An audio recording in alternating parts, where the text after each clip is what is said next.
Thank you Manthaiah. ఆదివాసీల ఆరాధ్య దైవం నాగోబాను ఇవాళ సీఎం రేవంత్ రెడ్డి దర్శించుకోనున్నారు. కోరిన కోర్కెలు తీర్చే దైవంగా విరాజిల్లుతున్న నాగశేషుడికి ప్రత్యేక పూజలు చేయనున్నారు.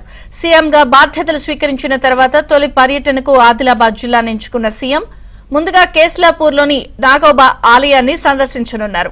ఉమ్మడి రాష్ట్రం నుంచి ప్రత్యేక రాష్ట్రం వరకు 3 సీఎంలు నాగోబాను దర్శించుకున్నారు. అయితే నాగోబాను దర్శించుకున్న తొలి తెలంగాణ సీఎంగా రేవంత్ రెడ్డి చరిత్రకెక్కబోతున్నారు.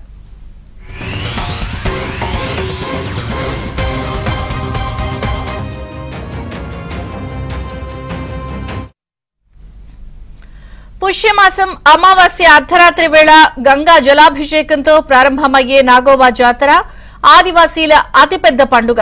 నాగోబా జాతర వేళలో ఆదివాసీలే కాదు ఆదివాసీయేతరులు కూడా పెద్ద ఎత్తున దర్శనం చేసుకుంటారు. నేతలు సైతం భక్తి శ్రద్ధలతో నాగోబాకు మొక్కులు చెల్లించుకుంటారు. అలా కీలక హోదాలో నాగశేషుని దర్శించుకున్న వారిలో ఉమ్మడి రాష్ట్ర ముఖ్యమంత్రులు ఎన్టీఆర్, చంద్రబాబు నాయుడు, వైఎస్ రాజశేఖర్ రెడ్డి ముందు వరుసలో నిలిచారు. తాజాగా సీఎం హోదాలో తొలి తెలంగాణ సీఎంగా రేవంత్ రెడ్డి దర్శించుకోబోతున్నారు.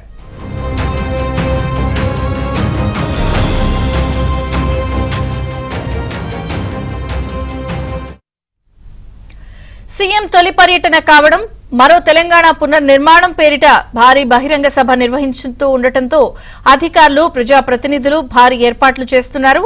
జిల్లా ఇన్ఛార్జ్ మంత్రి సీతక్క పర్యటన ఏర్పాట్లను పర్యవేక్షిస్తున్నారు.